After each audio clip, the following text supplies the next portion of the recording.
Magandang araw po sa inyo, Sir Blair, at sa lahat ng inyong tagapakinig. Isa rin po ako sa masugid ninyong taga-subaybay. Naging parte na nga po ng pang-araw-araw kong buhay ang makinig palagi sa channel nyo. Sa madaling salita, hindi po kumpleto ang araw ko kapag hindi ko po napapakinggan ang boses ninyo at ang magaganda ninyong kwento. Ang tagal ko nang gustong magbahagi ng aking istorya. Subalit, ngayon lang po ako nagkaroon ng sapat na lakas ng loob. Bale, ang kwento ko pong inyong maririnig ay sarili kong karanasan nung ako ay binata pa. Bago po ang lahat, gusto ko po munang ipaalam sa lahat na hindi ko tunay na pangalan ang aking gagamitin. Ganon din ng iba pang tao nakasali sa kwentong ito. Bale, itago nyo na lamang po ako sa pangalang Carlo. At ito ang aking kwento. Ngunit bago po ang lahat, mga idol, ay huwag po nating kalimutang mag-like at i-hit ang notification bell sa aking mga YouTube channel na The Voice Addict at Apong Isaac para sa mas marami pang makapigil hininga na kwentong aswang at katatakutan mula sa mundo ng kababalaghan. Umpisahan na po natin ang kwento. Ano na? Tumayo ka riyan. Kaninang tapang-tapang mo. Tapos ngayon hindi ka na makatayo riyan.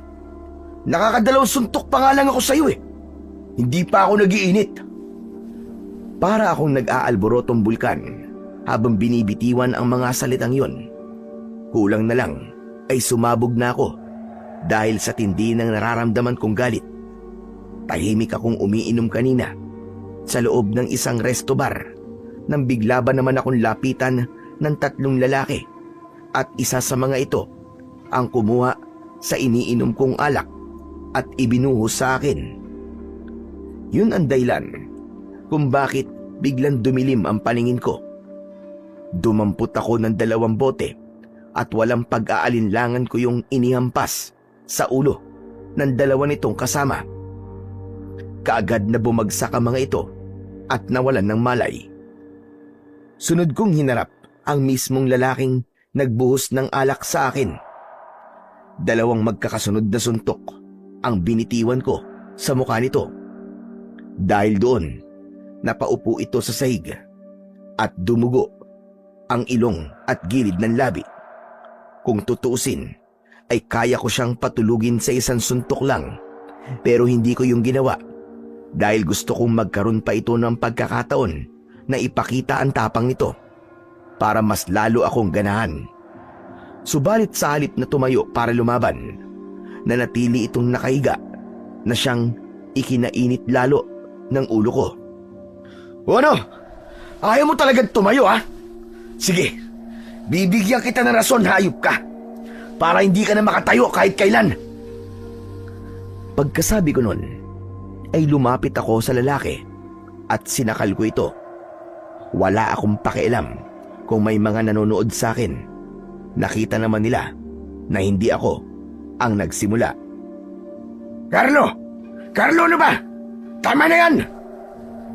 Kung hindi ko lang narinig ang boses na yun na tumawag sa pangalan ko, ay wala na sana akong balak na bitiwan ang lalaki hanggat hindi ito nalalagutan ng hininga. Tarantado kang animal ka. Ligtas ka ngayon. Pero sa susunod na makita ulit kita, sisiguraduhin kong yun na ang huling araw mo sa mundo. Yun ang mga binitiwan kong salita sa mukha nito bago ako tumayo at lumapit sa taong kadarating lang.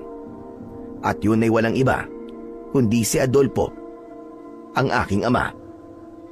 Pa, nandito ka na pala. Akala ko hindi ka na darating eh.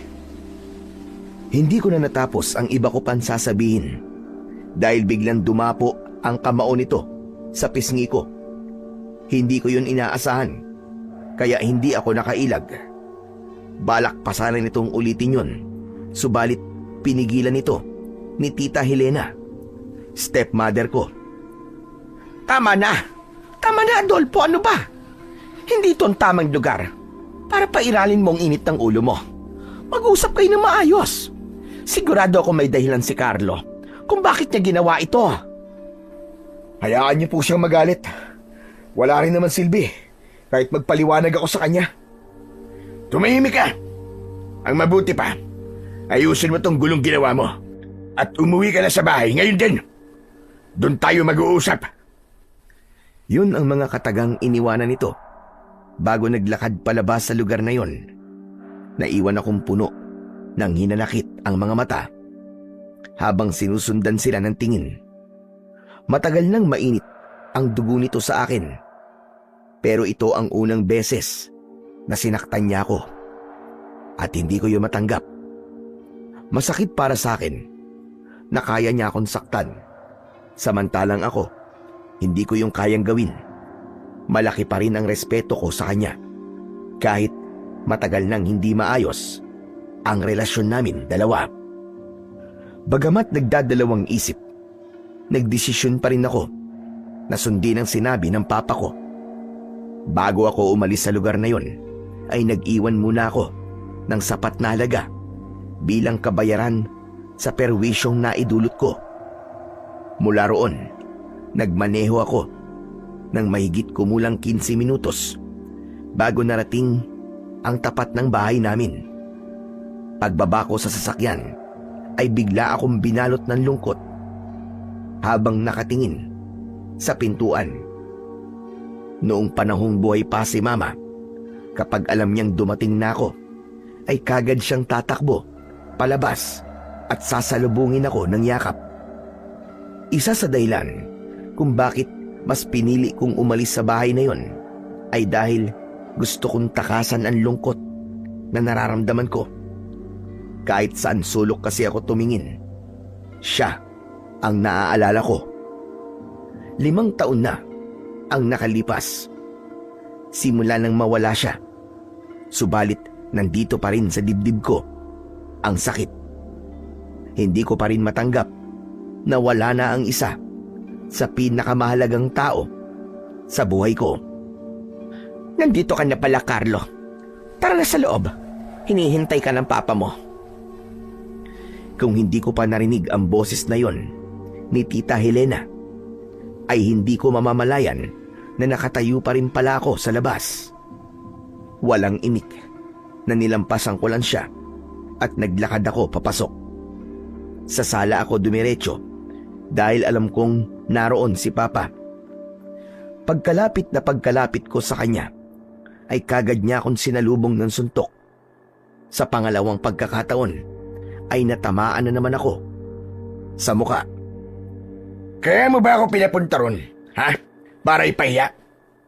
Ang akala ko pa naman, kaya gusto mo ko makausap dahil gusto mo magkaayos tayo. Tapos ganun lang palang maaabutan ko.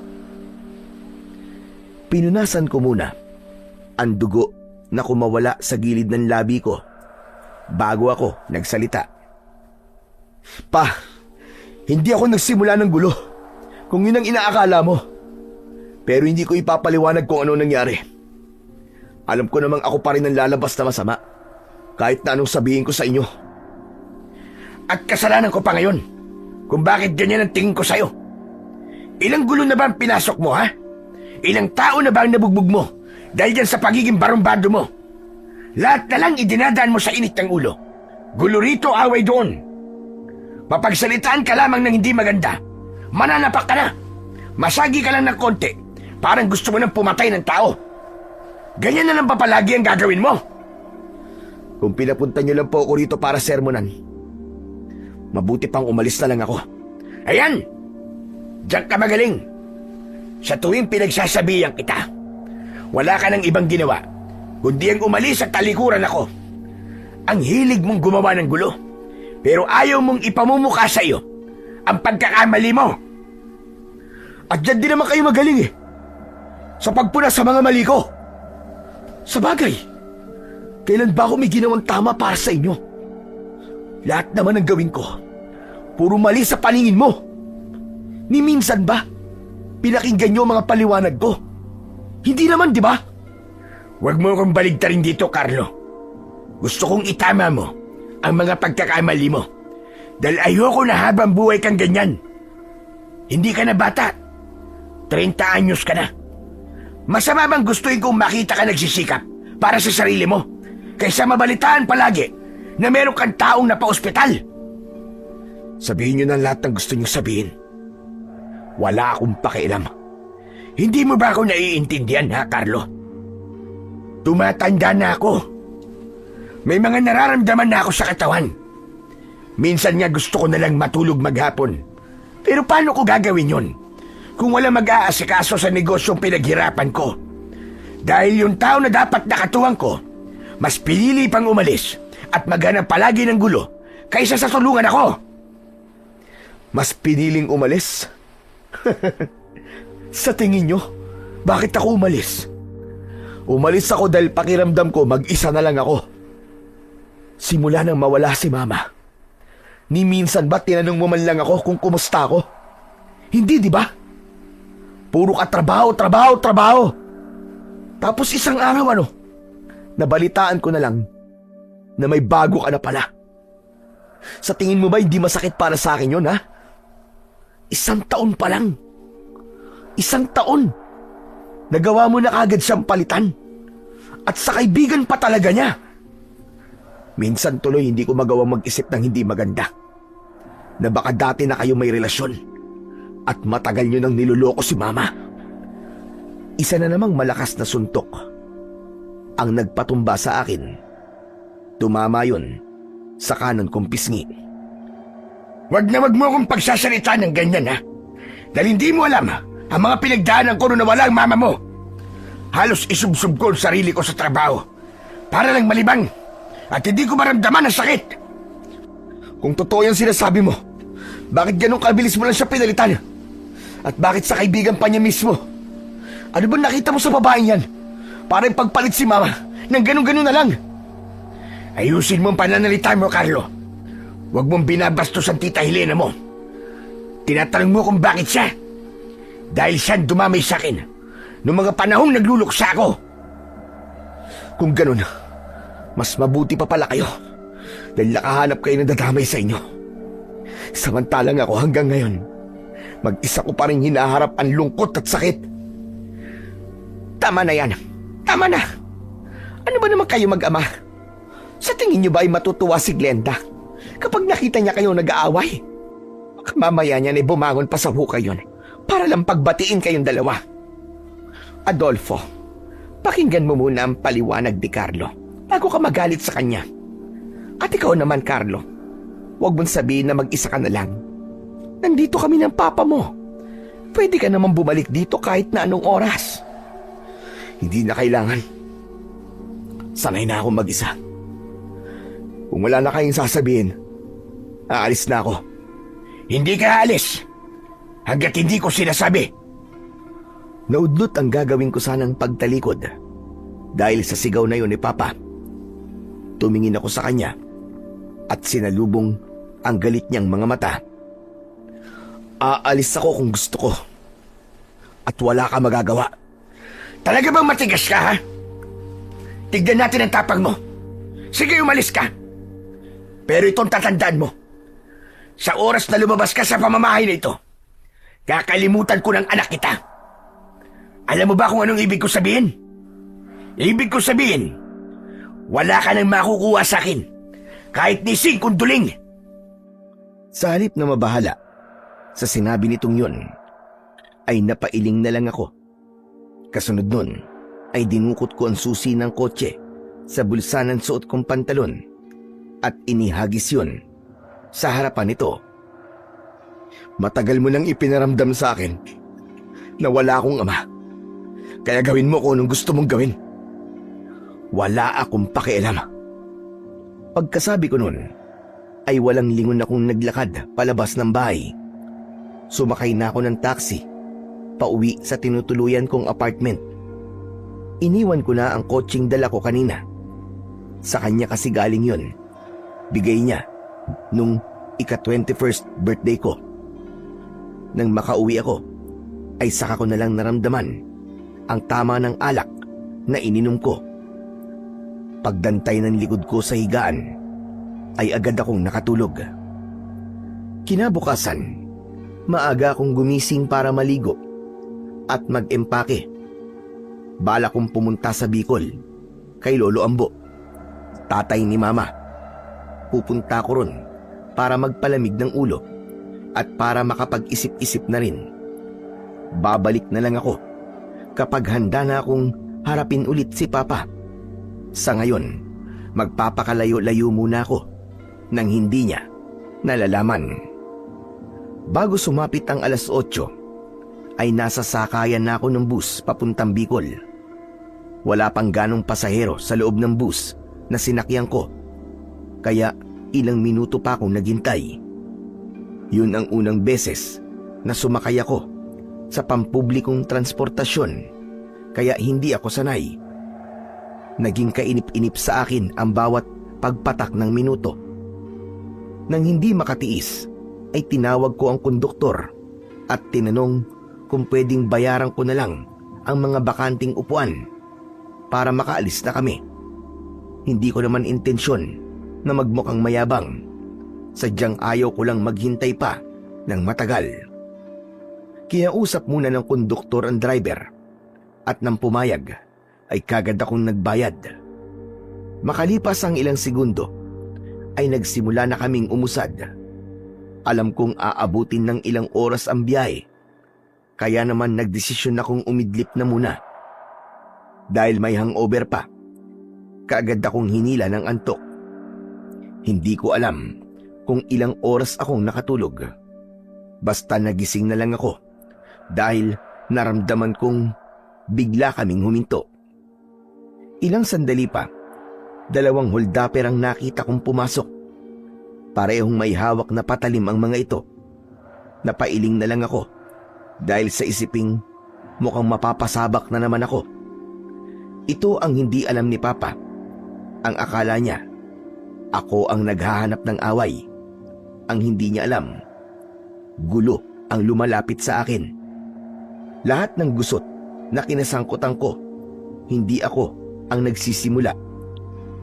Totoong mabilis lang talagang uminit ang ulo ko, pero ni minsan ay hindi ako nagsimula ng away.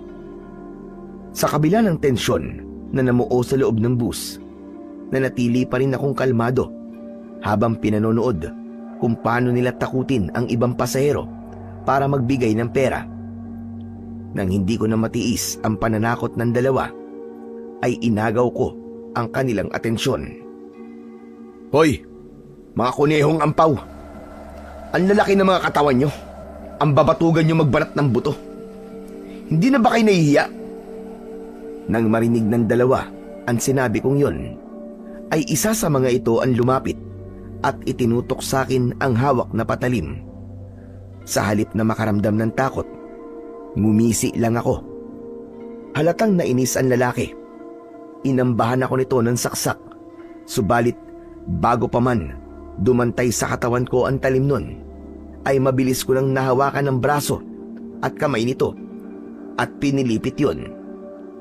Napasigaw ito sa sakit at nabitiwan ang hawak na patalim. Inikot ko papunta sa likuran ng kamay nitong hawak ko, kaya mas lalo itong napangiwi nang dahil sa labis na sakit. Umatake pa sa akin ang isa nitong kasama, kaya itinulak ko ang lalaki pasalubong sa kanya. Dahil sa ginawa kong yun, ay parehas silang bumagsak, kaya nagkaroon na ako ng pagkakataon na makalapit. Hindi pa man tuluyang nakakatayo ang isa sa kanila, ay binigyan ko na kagad ito ng isang malakas na suntok sa panga. Muli itong bumagsak at hindi na muling nakabangon. Sunod kong hinarap ang isa pa nitong kasama na ngayon ay nakatayo na at may hawak pa ring patalim. Hindi muna ito umatake. Sa halip ay nagpakitang gilas muna ito at pinaglaruan ang hawak na kutsilyo. Pinagpasapasahan ito yon sa dalawa nitong kamay. Oo na, magaling ka na. Pwede bang tapusin na natin to? Gusto ko pang matulog eh. Istorbo kayo. Nang marinig ang sinabi kong yun, ay nagsimula itong umatake. bawat pag-ilag ko sa atake nito ay nagpapakawala naman ako ng suntok sa muka at katawan nito. Nakarating kami hanggang sa pinakadulo ng bus at doon na ito bumagsak matapos kong patamaan ng kamao sa ilong. Balak ko pa sanang paulanan ng magkakasunod na suntok ang mukha nito, subalit bigla itong nagmakaawa at sinabing hindi na umano nito uulitin ang ginawa. Anak ng putya! Ang tapang-tapang mo kanina, magmamakaawa ka! Sige, ibalik nyo sa kanila mga kinuha nyo at umalis na kayo ngayon mismo. Dalhin mo na rin yung kasama mo. Kaagad nitong sinunod ang sinabi ko na yon. Ibinalik nito sa mga pasahero ang mga pera at gamit at pagkatapos ay hinila nito pababa ng bus ang walang malay nitong kasama. Hayaan nyo na po sila. Nadala na ang mga yan. Kaya sigurado ako na hindi na sila uulit. Tara na, umalis na tayo. Yun ang sinabi ko sa driver nang mapansin kong ayaw pa rin itong paandarin ng bus. Tumingin ito sa akin at tumango. Nang magsimula kaming umusad, ay saka lang ako bumalik sa kinauupuan ko kanina. Muli akong sumandal at pumikit. Kalat na ang dilim sa paligid nang makarating kami sa terminal ng Bicol. Yun ang unang beses na nakapunta ko sa lugar na yon. Kaya naman, kinailangan ko pang magtanong-tanong kung saan ang sakayan ng jeep papuntang Sitio Macabebe. 5 katao ang napagtanungan ko at lahat sila ay iisa ang sagot. Ayon sa kanila, wala na raw umanong bumabiyahing sasakyan papunta sa lugar na pupuntahan ko dahil napapabalita raw kasi na maraming kababalaghan ang nangyayari doon. Pinayuhan pa nga nila ako na wag na lamang tumuloy para sa aking kaligtasan.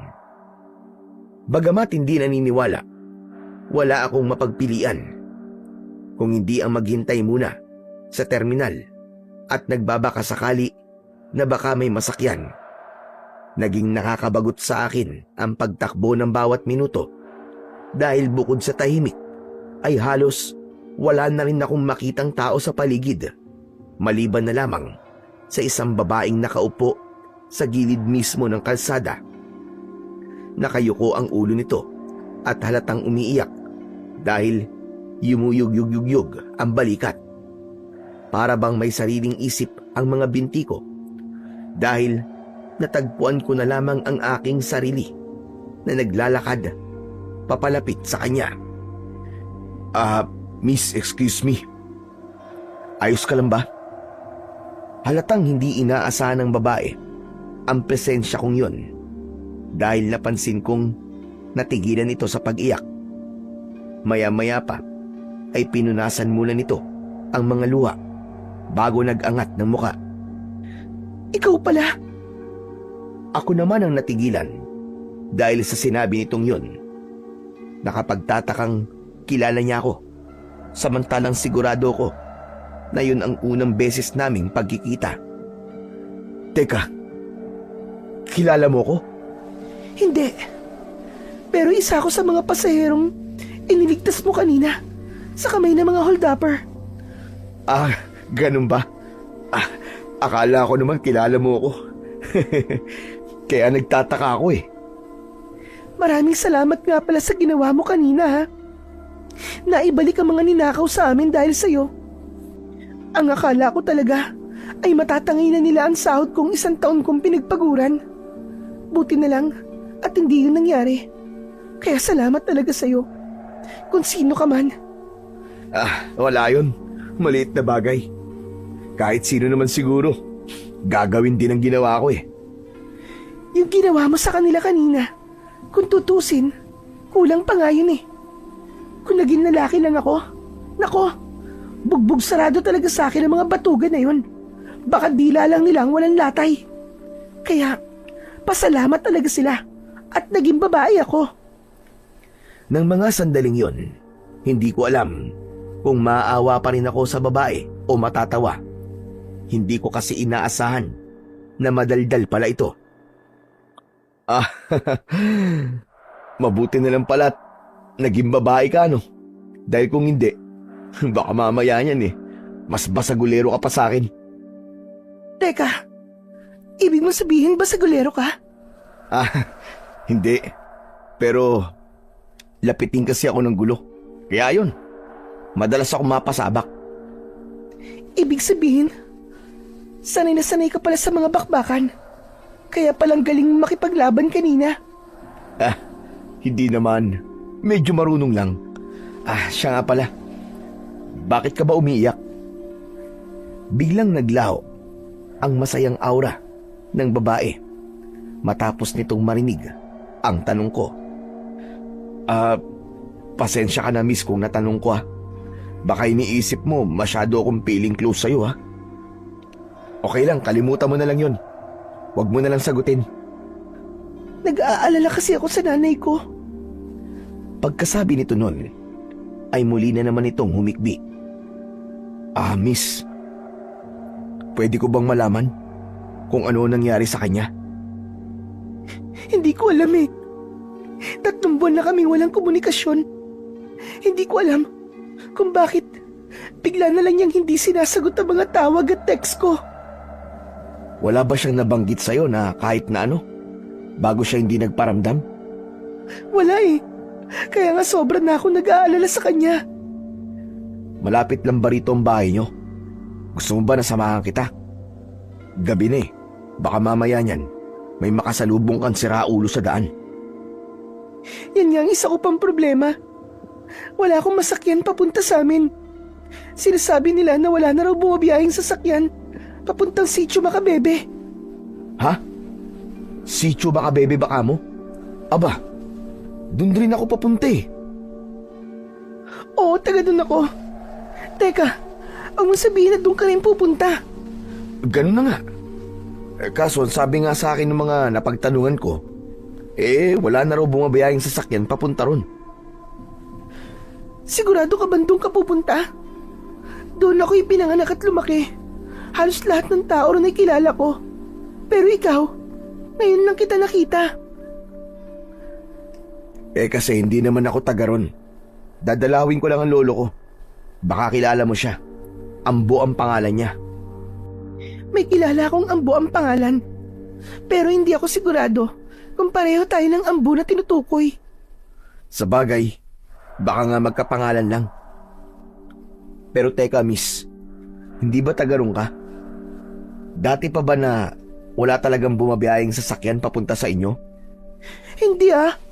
May mga tricycle at jeep na dati nang bumabiyahe papunta ron. Kaya nga, madali lang sa amin dati magpabalik-balik dito sa bayan. Hindi ko alam kung kailan pa nagkaganito. Mas lalo tuloy akong kinakabahan para kay nanay. Teka. Malayo ba ang Sitio Macabebe mula rito? Medyo may kalayuan din. Dead end na kasi ang lugar namin. Umaabot ng mahigit 1 oras ang biyahe sa jeep. Kung maglalakad tayo, sa tingin mo, gaano katagal tayo bago makarating doon? Ha? Maglalakad? Sigurado ka ba? May 2 tayong pagpipilian. Una, manatili rito at maghintay sa wala. Pangalawa, maglakad ng malayo pero tiyak naman na makakarating tayo. Gusto mo makita ang nanay mo, di ba? Ngayon na ba? Oo, pero pwede rin namang mamayang madaling araw. Ikaw, kung anong gusto mo. Ngayon na? Anong oras na ba? 9:00? Mga 12:00 siguro. Nandun na tayo. Kung ganun, tara na. Akin na ang bag mo. Ako na magdadala niyan. Huwag na. Nakakahiya naman sa'yo. Ayos lang. Ikaw na rin ang nagsabi na malayo ang pupuntahan natin. Baka mapagod ka, lalo na kung may bitbit kang mabigat. O sige, sabi mo eh. Tara na. Ayos. Saan ba tayo? Itinuro ng babae ang isang kalsadang paliko na nasa hindi kalayuan. Kasunod nun ay nagpatiuna na itong maglakad. Ako naman ay tahimik lang na sumunod sa kanya.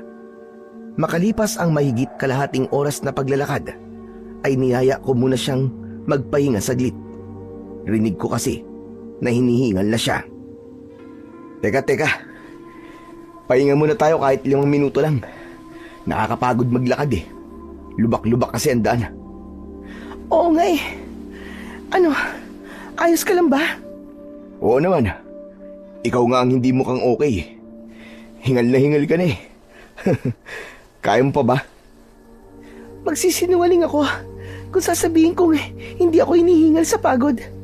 Pero nandito na tayo eh. Malayo-layo na rin ang nilakad natin. Alangan namang umatras pa ako. Kung hindi mo na talaga kaya, sabihin mo lang. Bubuhati na lang kita. Natawa ang babae dahil sa sinabi kong yon. Nagbibiro ka ba? May dala ka na nga 2 bag tapos bubuhatin mo pa ako. Baka naman ikaw ang sumuko niyan. Bakit? Mukha ba ako nagbibiro? Naglaho ang ngiti nito nang makitang seryoso ko. Saglit na nagtama ang mga mata namin at kagad din namang lumambot ang ekspresyon ng mukha ko nang makita kong parang bigla siyang natakot sa akin. Ang seryoso ko ata masyado. Nakakatakot ka pala magseryoso. Para kang mangangain ng buhay. Natakot ka ba?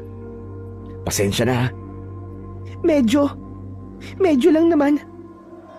Pasensya na ulit ha. Hindi ko intensyon na takutin ka. Ayos lang yun. O siya, tara na. Malayo pa lalakarin natin. Wala pa tayo sa kalahati. Pagkatapos niyang sabihin yun, ay nauna na ulit itong maglakad. Ako naman ay binuhat ko muna ang 2 bag na ibinaba ko kanina bago ako sumunod sa kanya. Dahil nakakabingi ang katahimikang namamayani sa amin, kaya naisipan kong magtanong sa kanya. Nabanggit mo kanina na nagtatrabaho ka sa syudad. Ilang buwan ka nang hindi nakakauwi rito? Simula nang umalis ako. Ngayon lang ulit ako nakauwi. Bali, siguro mga 7 buwan na. Aba, matagal-tagal na rin pala no? Mabuti at natitiis mong mahiwalay sa nanay mo ng ganong katagal. May contact naman kasi kami sa isa't isa. Kahit malayo ako, palagi pa rin kami nagkakausap sa telepono simula nang umalis ako. Nitong nakaraang 3 buwan lang kami nawalan ng komunikasyon. Matagal na rin ang 3 buwan na hindi kayo nagkakausap. Hindi mo ba naisipang umuwi kagad para alamin kung ano na nangyayari? Kung ako lang ba ang masusunod matagal na sana akong umuwi. Ang kaso, kailangan ko pa maghintay na makahanap sila ng ipapalit sa akin bago ako pinayagan. Matanong ko lang, ano ba ang trabaho mo sa syudad? Caregiver ako. Isang matandang na stroke ang inaalagaan ko. Buti at kinaya mo. Hindi madaling trabaho ang ganyan. Mahirap mag-alaga ng bata, pero mas mahirap mag-alaga ng matanda. Wala namang madaling trabaho at isa pa, kailangan ng pera, kaya kailangan magtiyaga. Kung hindi nga lang ito nangyari, wala pa sana akong balak umuwi. Ang balak ko kasi, mag-ipon ako. At kapag may sapat na akong ipon, kukunin ko na si nanay pagkatapos niyang manganak. Ha? Buntis siya? Oo, sa pangalawang lalaki. Matagal na kasing patay ang tatay ko. 15 anyos pa lang ako nang mamatay siya. Nitong nakaraang taon lang, may nakilala si nanay, taga-bayan. Pero binuntis lang siya at iniwan pagkatapos. Kaya yon, may naiwang malaking responsibilidad sa amin. Kaya ka umalis at nagtrabaho, ganun ba? Ganun na nga, tama ka. May malaking responsibilidad kaming kakaharapin, kaya kailangan ko maghanap ng pera. Kailangan kumayod. Hindi ko naman pwedeng pabayaan na lang si nanay. Ang swerte ng nanay mo sa'yo. Halatang mahal na mahal mo siya. Oo naman, nanay ko yun Kung hindi dahil sa kanya, wala sana ako sa mundong ito. Teka lang, bakit ba puro tungkol sa akin ang tanong? Ikaw naman na magkwento. Nakpo. Malungkot ang buhay ko. Baka hindi mo gusto yung malaman. Asos, itsura mo pa lang. Halatang hindi ka galing sa mahirap na pamilya. Kaya sigurado akong masaya ang kwento ng buhay mo. Sige na, magkwento ka na. Bakit kapag mayaman ba ang isang tao, masaya na kagad ang buhay? Aba, oo syempre. Wala kayong problema. Marami kayong pera eh. Mali ka dun. Hindi lahat ng may pera masaya. May mga bagay na hindi kayang bilhin at ibalik ng pera. Katulad ng ano? Katulad ng buhay ng isang tao. Napahinto sa pagakbang ang babae at tumingin sa akin. Halatang nabasa kagad nito kung ano ang gusto kong tukuyin. Pasensya ka na sa mga nasabi ko Kaya ko lang naman nasabi yun dahil kaming mahihirap. Pera ang pinaka-problema namin. Kayong mayayaman, marami kayong pera. Kaya akala ko wala na kayong problema. Ay, bakit ba ang hina ko mag-isip minsan? Pasensya ka na talaga Ano ka ba? Ayos lang. Hindi mo kailangan humingi ng pasensya. O ano, malayo pa ba tayo? Medyo malayo pa. Bakit, pagod ka na ba? Akin ang bag ko. Ako naman ang magdadala. Hindi. Naitanong ko lang. Magdadalawang oras na rin kasi yata tayo naglalakad eh. Mga 1 oras pa siguro bago tayo makarating doon. Grabe. Ang layo nyo pala talaga sa bayan, no? Mabuti na lang at maliwanag ang buwan. Kahit papano, maliwanag din ang dinadaanan natin. Oo nga Kung mag-isa lang siguro ako, baka kanina pa ako inimatay dahil sa takot na nararamdaman ko. Ha? Natatakot ka? Malamang. Tignan mo naman, hating gabi na. Tapos, tayong dalawa lang ang tao. Puro puno pa ang dinaraanan natin. Hindi ko lang ipinapaalata, pero nakakatakot naman talaga. Saan ka ba natatakot? Sa akin? O sa lugar? Siyempre sa lugar. Kung takot ako sa'yo, hindi sana ako pumayag na maglakad kasama ka. At isa pa, hindi ka naman mukhang masamang tao Iniligtas mo nga kami kanina, hindi ba? Mabuti na lang pala at mabait talaga akong tao, no? Kaya ikaw sa susunod, huwag kang basta-basta magtitiwala kahit kanino. Lalo na kapag hindi mo pa kilala. Babae ka pa naman. Parang gusto ko na tuloy matakot sa'yo dahil sa sinabi mong yan. Hindi, biro lang. Tatandaan ko yung sinabi mo. Mabuti naman kung ganun. Pero totoo ba talagang natatakot ka? Parang wala namang nakakatakot sa lugar na to Para sa'yo, wala. Pero para sa akin, sobrang nakakatakot ang maglakad ng ganitong oras. Pakiramdam ko, may bigla na lamang lalabas mula sa kung saan at aatakihin tayo. Naniniwala ka ron sa sinasabi nila na maraming kababalaghan ang nangyayari dito sa lugar nyo? Ayoko sanang maniwala Pero, iba rin kasi ang pakiramdam ko. At isa pa, kung hindi totoo yun, bakit wala nang dumadaang sasakyan dito? Para bang binura na sa mapa ng Bicol itong lugar namin. Sa bagay, tama ka. Pero huwag ka mag-alala. Hindi naman kita pababayaan kung sakaling magkatotoo yung iniisip mo. Maraming salamat Ay, teka. Ano nga palang pangalan mo? Kanina pa tayo nag-uusap. Halos naikwento ko na sa iyo ang buong buhay ko, pero hindi ko pa alam ang pangalan mo. Oo nga pala, no? Ako si Carlo. Ikaw, ano bang pangalan mo? Ako naman si Nadine. Nice to meet you, Nadine. Ikinagagalak din kitang makilala, Carlo. O siya, tara na. Para makarating na tayo kagad. Gusto ko na makita si nanay Nang muli kaming magpatuloy sa paglalakad, ay namayani na naman ang nakakabinging katahimikan sa pagitan naming dalawa. Alulong ng aso mula sa hindi kalayuan ang sumunod na bumasag sa tahimik na paligid. Nakakatakot naman ang alulong na yun. Alulong lang ng aso yun. Teka, nandito na ba tayo? Oo, paglampas natin ng sementeryo. Yun na yun. Napalingon ako sa paligid matapos kong marinig ang sinabi niya na yon. Doon ko lang napansin na may mga puntod nga sa kanang bahagi ng daan. Nagpatuloy kami sa paglalakad at makalipas ang ilang sandali ay nakarating na kami sa aming destinasyon. Alam mo ba kung saan ang bahay na pupuntahan mo? Kung hindi, sa amin ka na muna tumuloy. Bukas ka na ng umaga magtanong-tanong. Sasamahan kita. Mas maganda nga siguro kung bukas na lang ng umaga, no? Hating gabi na eh. Nakakaya naman kung manggigising pa ako para lang magtanong-tanong.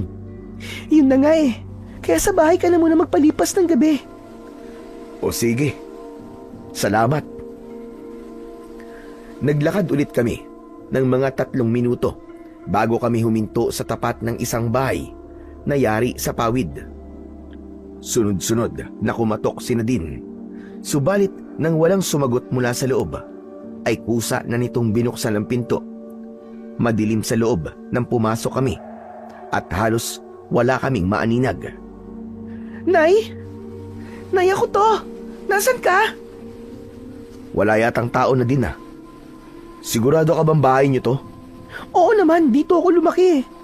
Kabisado ko ang bawat sulok nito kahit madilim. Hindi ko alam kung bakit wala si nanay. Sandali lang ha. Magsisindi lang ako ng lampara. Saglit na umalis sa tabi ko ang babae. Bagamat madilim at walang maaninag, naramdaman ko pa rin na sa kanang bahagi ng bahay ito naglakad dahil sa langit-ngit ng papagsasaig. Maya-maya pa ay may suminding lampara sa gawing yon. Pasensya ka na ha, kung ito lang ang ilaw namin. Walang problema. Kahit madilim ayos lang sa akin. Baka kasi mamaya, hindi ka sanay. Dahil hindi ka naman taga rito. Hindi ako sanay, oo. Pero hindi naman ako maarting tao eh. Hindi na muling umimik ang babae. Sa halip, isinabit nito sa dingding ang hawak na lampara. Lumiwanag ang buong bahay dahil doon. Habang inililibot ang tingin sa paligid, napukaw ang atensyon ko sa kung anong bagay na nakasabit sa may bintana. Nilapitan ko yun at nang hawakan ko ay doon ko lang nalaman kung ano yun. Bawang at asin? Teka, para saan ang mga to? Naglakad muna papalapit sa akin ng babae at tinignan kung ano ang tinutukoy ko bago sumagot. Hindi ko rin alam eh. Wala pa naman ito rito nung umalis ako. Magsasalita pa sana ako, subalit naudlot yun. Dahil may narinig kaming sigaw mula sa labas. Nagkatinginan kaming dalawa at pagkatapos ay sabay kaming lumabas ng bahay. Naulit ang nangyaring pagsigaw at doon ko nalaman na galing yun sa pang-4 na bahay mula sa bahay ni Nadine. Teka, tignan mo. Tao ba yung nasa bubong? Itinuro nito ang isang bulto na nasa ibabaw ng bubong ng nasabing bahay. Sinipat ko yung mabuti at sa tulong ng liwanag ng buwan ay natiyak ko na katawan nga ng tao ang nakikita namin. Nakadipa yun sa itaas ng bubong at tila may kung anong sinisilip sa loob ng bahay. Dahil sa patuloy pa rin na pagsigaw ng babaeng nasa loob ng bahay, kaya nagdesisyon na akong kumilos. Pumasok ka na muna sa loob ng bahay ah. Huwag kang susunod sa akin. Doon mo na ako hintayin. Yun ang mga katagang binitiwan ko kay Nadine bago ko siya iniwan. Naglakad ako papalapit sa pang-4 na bahay at nang ilang hakbang na lang ako ay doon na ako sumigaw para kunin ang atensyon ng taong nasa itaas ng bubong. Hoy! Humag! Anong ginagawa mo riyan, ha? Nagtagumpay naman ako sa gusto kong mangyari. Subalit hindi ko inaasahan ang itsura nito nang tumingin sa akin. Katawan ng tao, pero mapupula ang mga mata nito. May matutulis na mga ngipin at mahaba ang dila. Tumayo ito at iniisang talon ang pagitan naming dalawa. Higit pa palang nakakatakot ang itsura nito sa malapitan dahil parang balat ng unggoy ang balat nito dahil mabalahibo. Bukod doon, matutulis at mahahaba ang mga kuko nito sa kamay at paa. Nang mga sandaling yun, pakiramdam ko ay tinakasan ako ng katapangan sa katawan dahil sa unang pagkakataon ay nakaramdam ako ng kaba at hindi makapag-isip ng maayos kung ano ang dapat kong gawin. Mas lalo akong nabahala nang mula sa kung saan ay may dalawa pang kapareho nito na sumulpot. Bakas sa kanilang mga itsura ang pagkasabik na lantakan ako. Nang magsimula silang lumapit ay dahan-dahan ako napaatras. Nag-iisip kung sa paanong paraan makakatakas. Kahit tumakbo ako, hindi ako makakalayo. Nagpatuloy ako sa pag-atras hanggang sa makarating ako sa tapat ng bahay ni Nadine. Bumukas ang pinto at lumabas ang dalaga. May bitbit itong isang garapon. Lumapit siya sa akin at isinaboy sa 3 nilalang ang laman ng garapon na hawak nito. Nakita ko kung paanong para silang napapaso matapos matamaan ng asin. Bawat parte ng katawan nila ay biglang umuusok kapag natatamaan. Tara na! Pumasok ka na dito, dali! Pagkasabi nun, ay hinawakan niya ako sa kamay at hinila papasok sa bahay. Pambihira! Anong mga nilalang ngayon? Hindi ko rin alam. Ngayon lang ako nakakita ng gano'n. Pero, paano mo nalaman? Natakot sila sa asin. Dahil dito. Malamang dahil sa kanila. Kaya nagsabit ng ganito si nanay para pangontra. Ang tinutukoy ni Nadine ay ang asin at bawang na nakasabit sa may pintuan. Katulad ng nakita ko kanina sa may bintana. Magsasalita pa sana ako, subalit naudlot yon dahil may sunod-sunod na bumagsak sa bubong.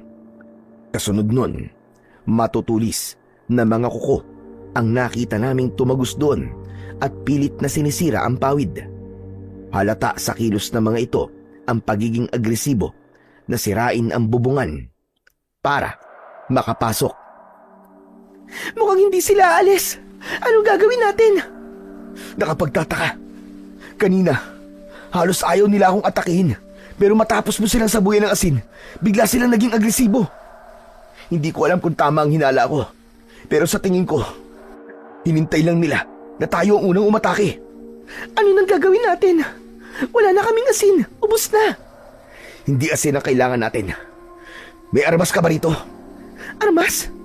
Kutsilyo lang ang meron dito eh. Pwede na yan. Akin na. Teka lang. Kukunin ko. Natatarantang umalis ang dalaga at nang bumalik ito ay may dala ng kutsilyo. Kaagad ko naman yung kinuha. Maghanap ka na mapagtataguan mo. Huwag kang lalabas hanggat hindi ko sinasabi ha. Pero paano ka? Baka hindi mo sila kayanin. Kung mamamatay lang din ako ngayong gabi, mas gusto kong mamatay na lumalaban. Sige na, magtago ka na. Malapit na silang makapasok. Bilisan mo.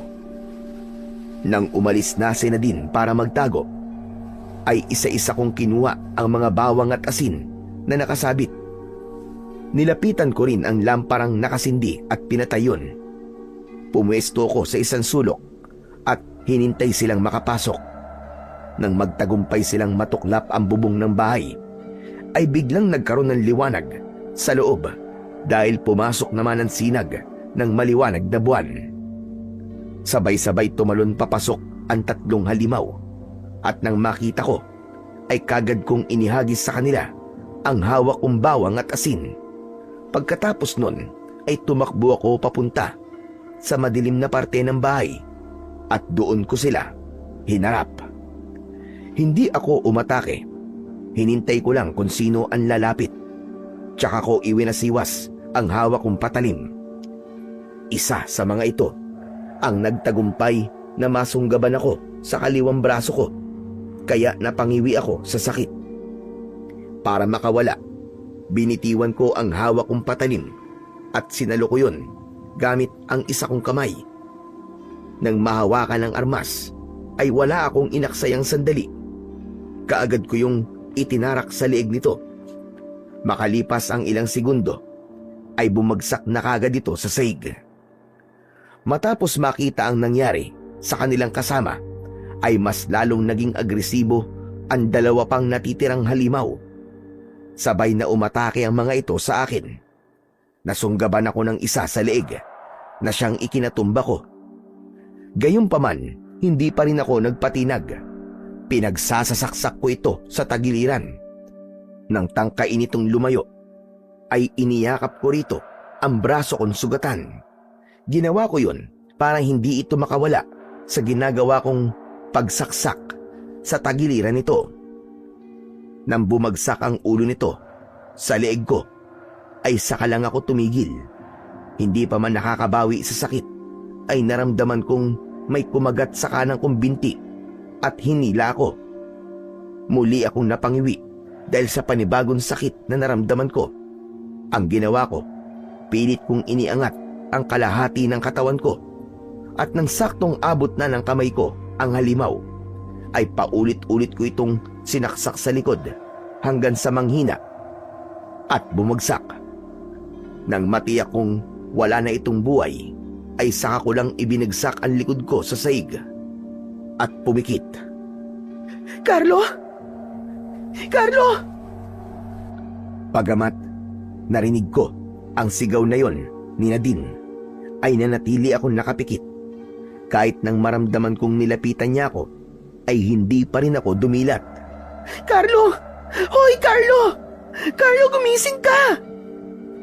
Niyugyug niya ako sa balikat at tinapik-tapik sa pisngi.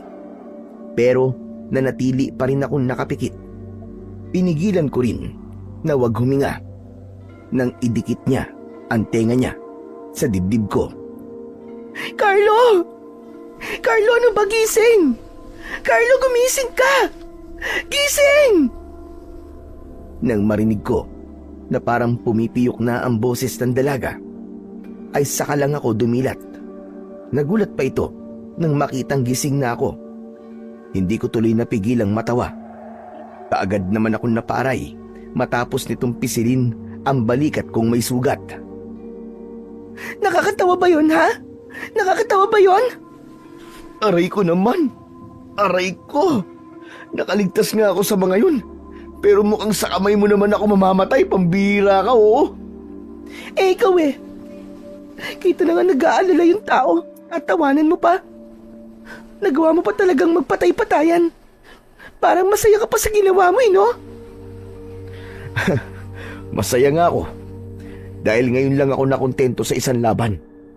Sa dinami-dami ng gulong na pasukan ko, ngayon lang ako nasiyahan ng todo. Ganito yung gusto ko. Yung hindi sa una lang magaling ang kalaban. Ah, gusto pala yung ganyang kulang na lang ay mapatay ka na. Paano ngayon yan? Sinong gagamot niyang mga sugat mo? Pambihira naman, oo. Kung kaya ba ng konsensya mo na makita akong malagotan ng hiningi matapos kitang iligtas, hayaan mo na lang ako. Aray, ang sakit. Nangungonsensya ka pa talaga eh, no? Sige na nga. Nagbibiro lang naman ako. Kaya mo bang makaupo? Parang hindi eh. Aray, ang sakit ng buong katawan ko. Nang marinig ang sinabi ko na yon, ay tinulungan nito akong makaupo. Wala akong kahit na anong gamot dito. Kaya nilinisan ko na lang yung mga sugat mo at tatalian pagkatapos. Ayos lang ba sa iyon? May karayom at sinulid ka ba riyan? Gusto ko sanang tahiin mo tong nasa balikat ko. Ano? Tatahiin ko? Sigurado ka ba? Oo, para magsara. Kaya mo ba? Bakit ako tinatanong mo? Magtatahi lang naman ako. Hindi naman ako masasaktan. Ikaw ang dapat tanungin ko niyan. Kaya mo ba? Kayang-kaya. O sige, ikaw ang masusunod. Sandali lang. Ihahanda ko lang ang mga gagamitin ko. Umalis ang dalaga sa harapan ko.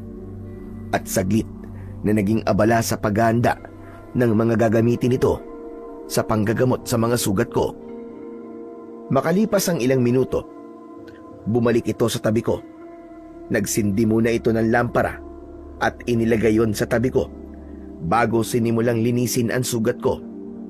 Pagkatapos nitong linisin, at talian ng sugat ko sa binti at braso ay ang sugat ko naman sa balikat ang hinarap nito. Tatahiin ko na ha. Handa ka na ba? Sa halip na sagutin ang tanong nito, ay dinampot ko ang hinubad kong damit pang itaas at ipinasok ko yon sa sarili kong bibig. Nang simulang tahiin ni Nadine ang sugat ko, ay napapikit na lang ako at tiniis ang sakit tuwing itutusok at hihilahin ito ang karayom sa balat ko. O hayan, tapos na. Pagkasabi nun, ay inalis nito ang damit na nasa bibig ko at ipinunas sa muka at katawan kong naliligo sa pawis. Maraming salamat na din ha. Wala yun. Sige na, magpahinga ka muna. Ililigpit ko lang itong mga ginamit ko. Akmang tatayo sana ang dalaga, subalit hinawakan ko siya sa braso at pinigilan. Bumalik ka sa pinagtataguan mo kanina. Anong oras pa lang? Baka mamaya may dumating pang kauri ng mga yun. Sa kalagayan ko, baka hindi ko na kayaning lumaban. Mabuti nang ako na lang ang makita nila kung sakali. Hindi ako magtatago. Kung may dumating man, ako naman ang haharap sa kanila. Kung mamamatay, di mamatay. Ang mahalaga, lumaban ako. Kapag may nangyaring masama sa'yo, paano na ang nanay mo? Paano na sila na magiging kapatid mo? Sige na, wag na matigas ang ulo. Magtago ka na. Pero paano ka? Wag mo akong isipin. Isipin mo ang sarili mo. Sige na, ayos lang ako. Sigurado ka ba? Oo nga, sige na. Iwan mo na ako rito. Gagawin ko ang gusto mo. Pero hindi ko may papangako na wala akong gagawin kung sakaling makita kitang nasa panganib. Yun ang mga katagang binitiwan ng dalaga bago umalis para magtago. Nang mapag-isa, ay napatingala na lang ako dahil tuklap ang kalahati ng bubong ng bahay. Kitang-kita ko ang maliwanag at mabituing langit. Sa kabila ng sakit na nararamdaman ko, ay hindi ko maiwasang mapangiti matapos gumuhit sa isip ko ang nakangiting muka ng isang tao. Makalipas ang ilang saglit, ay naramdaman kong bumigat ang mga talukap sa mata ko hanggang sa tuluyan na yung nagsara. Nang magising ako, ay nasa loob na ako ng isang kwarto. Wala na ako sa bahay ni Nadine. Yun ang natiyak ko dahil hindi nasira ang bubong ng bahay at wala na rin akong makitang katawan ng halimaw sa paligid. Bumangon ako at saktong tatayo na sana ako nang bumukas ang kortina at pumasok ang isang matandang lalaki. Otomatiko akong napangiti nang makilala ko siya. Mabuti naman at gising ka na, apo. Ikaw ba talaga yan, Lo? Teka, paano ako napunta rito? Nasaan yung mga halimaw? Nasaan si Nadine? Teka. Isa-isang tanong lang. Ano ka ba naman, bata ka, oo? Pasensya na po. Naguguluhan kasi ako eh. Nagpunta kami kaninang umaga sa bahay ni Nadine. Nalaman kasi namin na pinasok yun ng mga kalibulan. Nakapagtataka ka ako. Wala namang nakatira sa bahay na yun, pero bakit yun ang pinasok ng mga aswang? Pagdating namin doon, nakita namin yung mga bangkay at naabutan ko si Nadine na pinapalitan ng tali ang mga sugat mo. Teka. Kalibolan? Aswang? Tama po ba narinig ko? Oo, apo, tama. Kalibolan ang tawag sa mga aswang na sumugod sa inyo kagabi.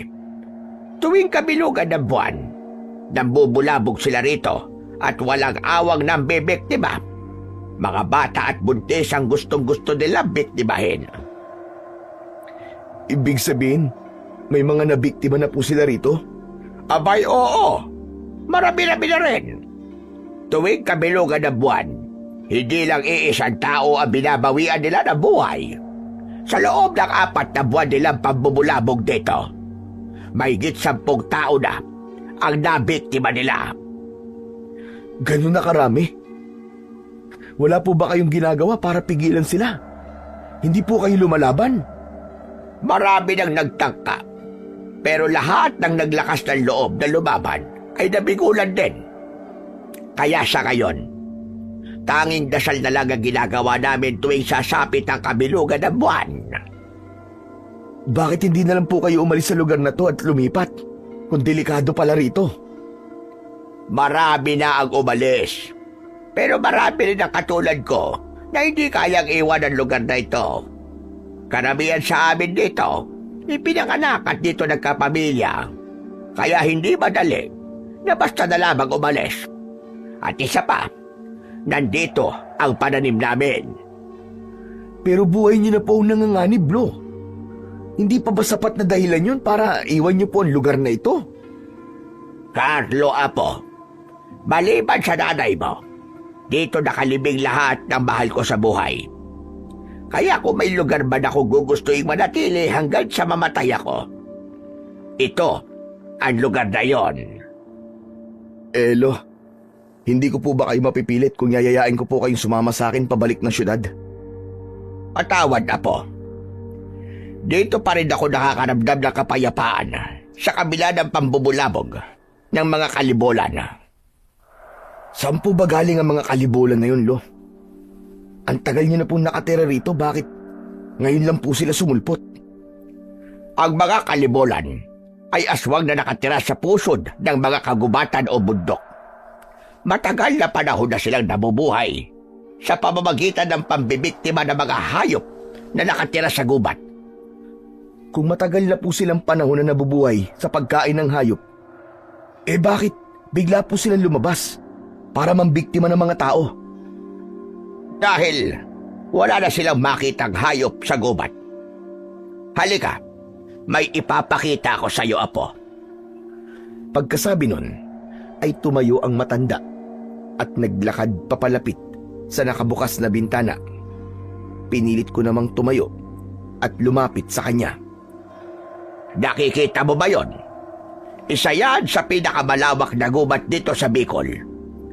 Itinuro ng matanda ang isang kagubatan na abot tanaw mula sa kinatatayuan namin. Ano pong kinalaman ng kagubatan na yan sa mga nangyayari, Lo? Naniniwala kami na dyan nakatira ang mga kalibulan na umaatake rito. Pero dahil nakakalbo na, marahil ay wala na silang makitang hayop kaya lumalabas na sila para maghanap ng makakain. Ito ang pinakamalapit na lugar mula sa gubat na yan, kaya ito ang pinupuntahan nila. At sa tingin ko, nagustuhan nila ang laman ng tao, kaya naman bumabalik-balik sila. At kapag naubos na po ang mga tao rito, maghahanap na naman sila ng ibang lugar, ganun po ba? Ganun na nga, natumbok mo. At itong napakagandang lugar na ito, baka tuluyan na talagang mabura sa mapa. Dahil sa sinabing yon, ay inilibot ko ang paningin sa paligid. Hindi ko maitatangging maganda nga talaga ang Sitio Macabebe. Mayaman sa mga pananim, katulad ng saging, mais, mga gulay, palay at niyog. Dahil doon, halos luntian lahat ang makikita. Ang ganda pala talaga ng buong paligid kapag ganitong maliwanag. Ang daming pananim. Lo, tanim niyo po ba ang lahat ng yan? Lahat ng mga pananim na nakikita ng mga mata mo ay pag-aari ng mga tao rito sa Sitio Macabebe. Yan ang hanap buhay ng mga tao rito. Kaya kahit malayo kami sa bayan, kaya naming mabuhay. Abay, maglaga lamang kami ng kabote o mais. Busog na kagad kami. Naiintindihan ko na po kayo, Lo, kung bakit ayaw niyo pong umalis dito. Hindi po hamak na mas maganda rito kesa sa Maynila. Marami pong puno rito, kaya hindi masyadong mainit. At dahil malayo kayo sa bayan, sariwa at presko ang hangin. Hindi po katulad sa syudad na puro polusyon. Sinabi mo pa, Apo.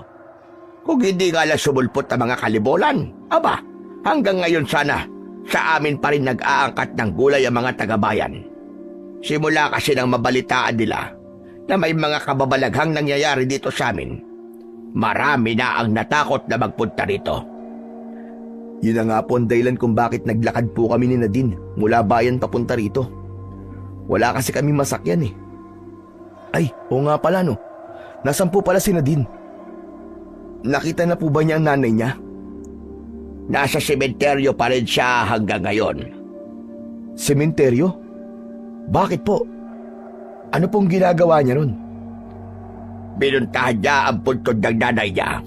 Kaninang mga bandang 2:00 ko pa siya hinatid doon. Hanggang ngayon wala pa rin siya. 3 oras na siya ron. Teka, ano po sinabi niyo? Nasa puntod po siya ng nanay niya. Patay na po ang nanay niya, lo. Tama ka, Apo. Awang-awa nga ako sa bata na yung kanina. Naglupasay matapos malaman ang nangyari. Ngayon niya lang nalaman na 3 buwan nang wala ang nanay niya. Bago naman kasi malagutan ng hininga si Susan, nakiusap siya sa amin na wag daw naming ipaalam kay Nadine ang nangyari sa kanya para daw hindi umuwi. Ano po ba nangyari? Ano pong ikinamatay niya? Sa kasamaang palad, isa siya sa nabiktima ng mga kalibulan. Binutas ang tiyan niya at kinuha ang sanggol sa loob nun. At yun ang naging dahilan ng kanyang pagkamatay. Grabe. Umuwi si Nadine dahil 3 buwan nang hindi nagpaparamdam ang kanyang nanay. Sa terminal pa lang kagabi umiiyak na siya dahil sa sobrang pag-aalala. Kaya sigurado ako na sobra siyang nasaktan ngayon. Alam ko, Apo. Kaya nga sinabi niya kanina na gusto niya magpaiwan doon. Kaya yon, hinayaan ko na lang muna siya. Lo, pupuntahan ko po siya. Kailangan niya ng karamay. Kaya mo na maglakad. Sasamahan na kita. Hindi na po, Lo. Malapit lang naman, di ba? Madali ko naman sigurong makikita yon. O sige, ikaw ang bahala. Pagdahan-dahan ka lang at baka mapuwersa yung mga sugat mo. Sige, Holo. Salamat. Aalis lang po ako saglit. Lumabas ako ng bahay at tinahak ang daan papuntang sementeryo. May ilan akong nakasalubong na taga roon at tinatanguan ko sila bilang pagbati. Hindi pa man ako tuluyang nakakalapit sa sementeryo ay nakita ko na si Nadine. Nakaupo siya sa harapan ng isang puntod.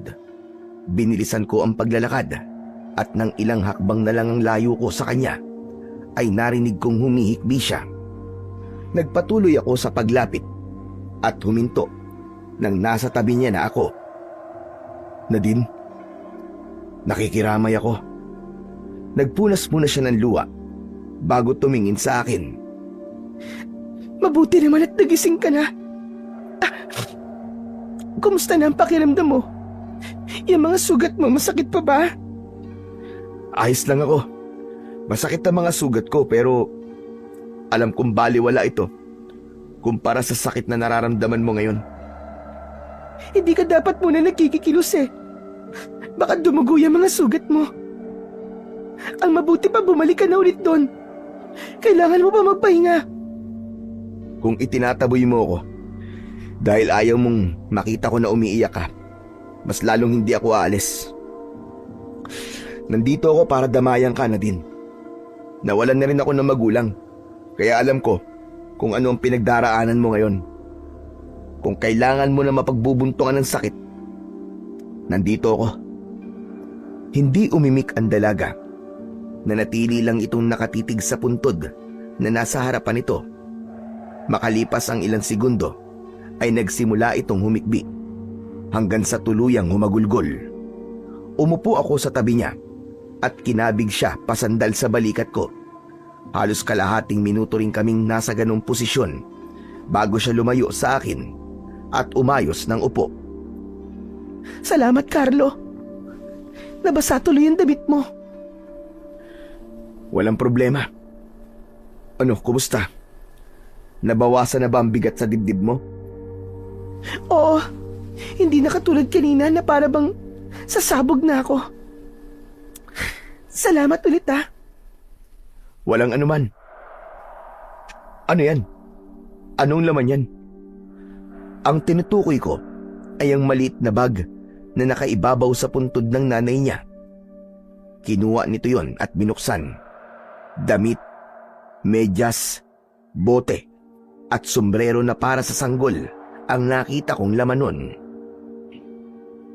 Ang saya ko pa. Nung pinamili ko ang mga yan, kulay pink lahat kasi malakas ang pakiramdam ko na babae ang magiging kapatid ko. Babae kasi ang gusto ko para may aayusan ako kapag medyo malaki na siya. Pero wala na. Hindi na mangyayari yun. Habang nagsasalita ang dalaga, ay ramdam na ramdam ko talaga ang sakit na nararamdaman niya.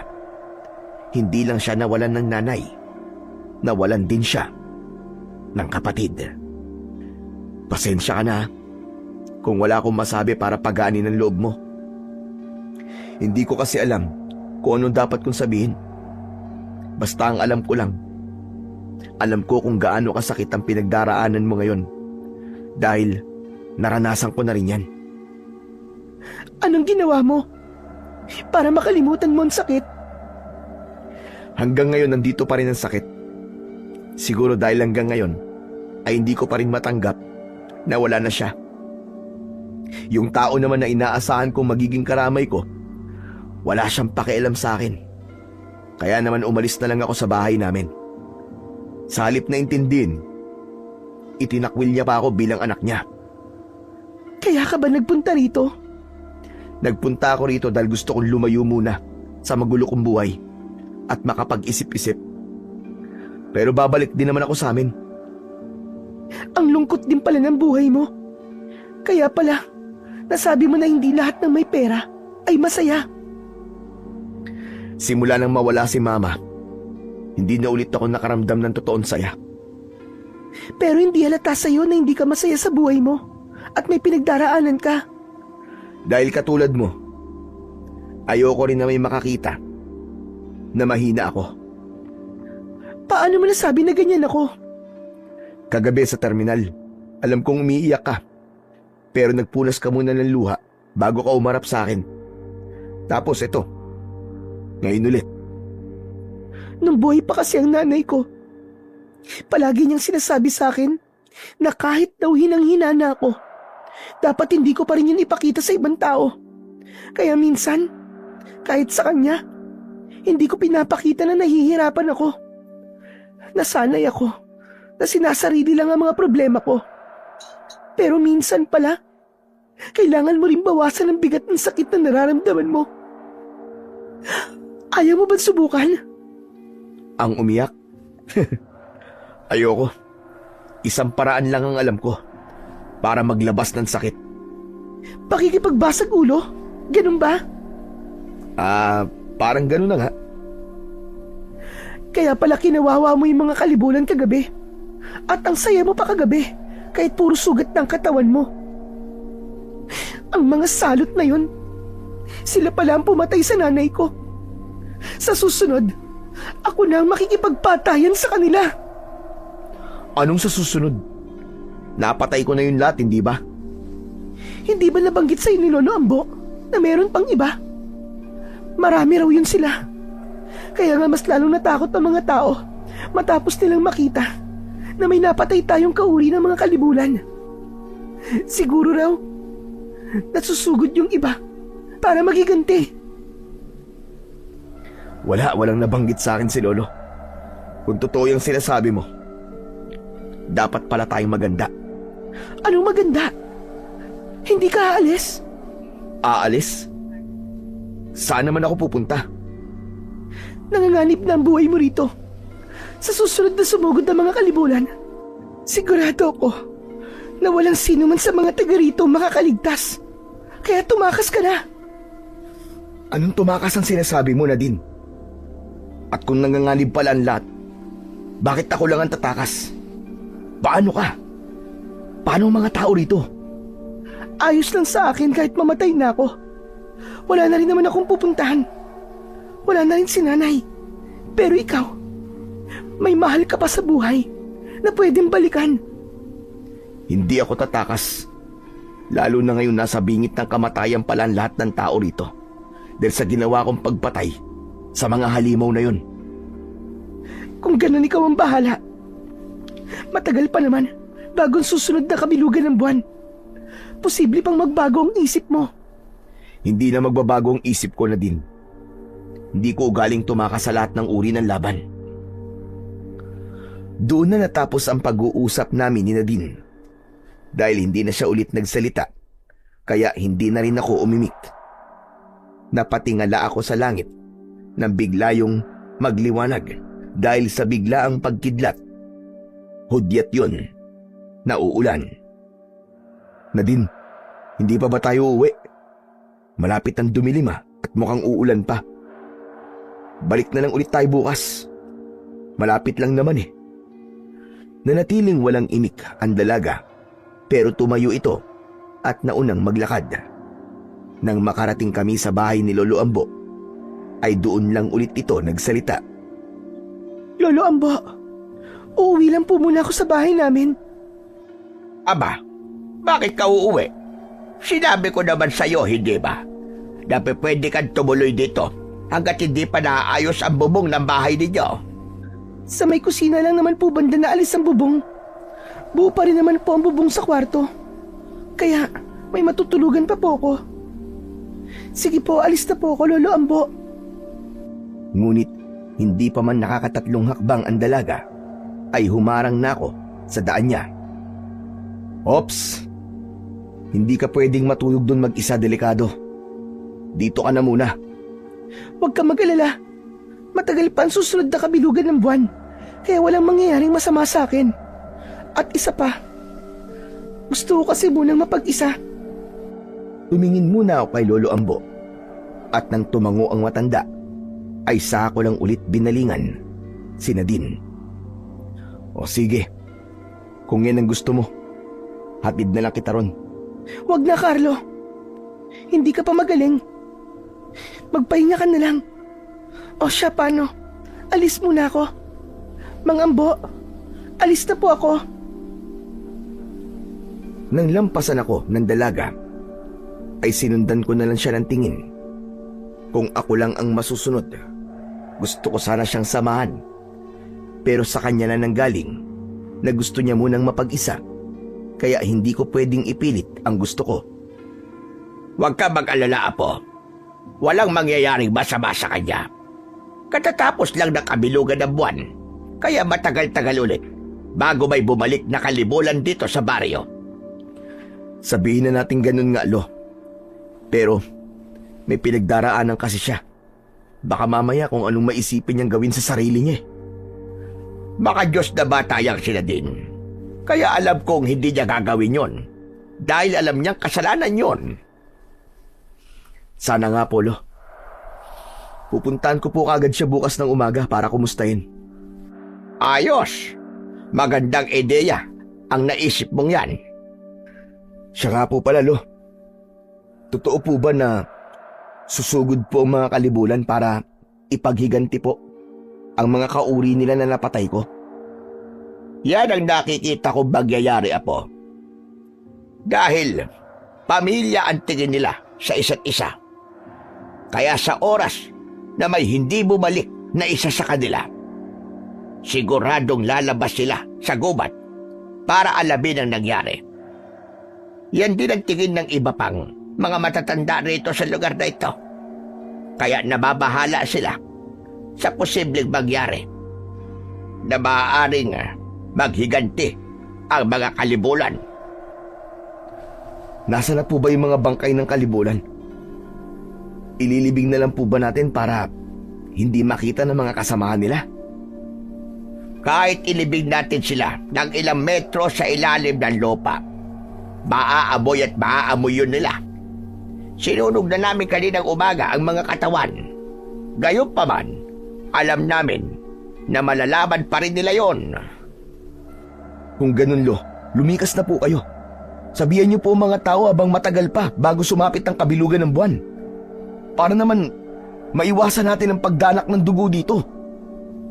Nag-usap-usap na kami kanina. Buo pa rin ang desisyon namin na huwag umalis. Pero sa pagkakataong ito, lalaban na kami para sa aming mga buhay. Hindi ko po maintindihan kung bakit gugustuhin niyo pang mamatay kaysa ang umalis. Pero kung yan po ang desisyon niyo, Lo, sasamahan ko po kayong lumaban. Alam kong yan ang sasabihin mo, Apo. Dahil kilala kita. Kahit hindi tayo masyado nagkasama, alam ko na matapang ka katulad ng tatay mo. Tanda-tanda ko pa nung unang beses siyang ipinakilala ng nanay mo bilang nobyo. Nilabasan ko siya ng isang itak. Pero hindi man lang siya nagpakita ng takot. Ni hindi man lang kumurap ang mata. Handa raw siyang mamatay kung yun ang makapagpapatunay na totoo talaga siya sa anak ko. Biruin mo yun. Huwag niyo po akong ikumpara sa kanya. Dahil magkaiba kami. Aba, teka. May nangyari ba na hindi ko alam? Abay, bakit parang galit ka sa kanya, Apo? Ano ba nangyari? Mahabang kwento, Lo. Ang masasabi ko lang po, wala na akong tatay. Jesus Mariosep, hindi ko alam kung ano ang rason kung bakit mo nasasabi yan. Pero kung ano man ang gulong namamagitan sa inyong mag-ama ngayon, abay sana maayos nyo yan. Magkakaayos lang po siguro kaming dalawa kung tanggap niya ang pagkakamali niya. Tanggap ko naman po ang pagkakamali ko, Lo, eh. Pero siya, tingin niya sa lahat ng mga ginagawa niya tama. Siya ang palaging tama. Sinubukan nyo na bang pag-usapan ng masinsinan ng problema nyong dalawa? Kasi kung hindi pa, talagang hindi kayo magkakaayos. Sinubukan ko pong makipag-ayos. Pero puro mali ko na lang pong nakikita niya. Bulag po siya sa sarili niyang mga pagkakamali. Pambihira. Mukhang ang laki-laki ng galit mo sa kanya. Pero Apo, kahit anong mangyari, kahit bali-baligtarin man ang mundo, tatay mo pa rin siya. Sana, manaig pa rin dyan sa puso mo ang pagpapatawad. O siya, mukhang luto na yung niluluto ko mais. Titignan ko lang saglit. Ako na po, Lo. Pagkasabi nun, ay tumayo ako, papunta sa kusina. Nang makitang luto na yon, ay naglagay ako sa plato at bumalik sa kinaroroonan ng matanda. Nagluto lang ako nito para matikman mo. Pero kung gusto mo maghapunan ng kanin, abay meron naman akong sinaing doon. Ayos na po sa akin itong mais, Lo. Hindi rin naman po ako sanay kumain ng kanin kapag gabi ni. Ngayon ko lang naalala. Dapat pala binigyan ko kanina si Nadine para naman may naiuwi siya. Kung ganun, dadalan ko na lang po siya. O sige, ikaw ang bahala. Dalhan mo siya para makakain din siya nitong mais. Nang marinig ang sinabing yun ng matanda, ay bumalik ako sa kusina at naglagay ng ilang pirasong mais sa isang baunan. Lo, saglit lang po ah. Hatid ko lang po ito kay Nadine. Babalik din po kagad.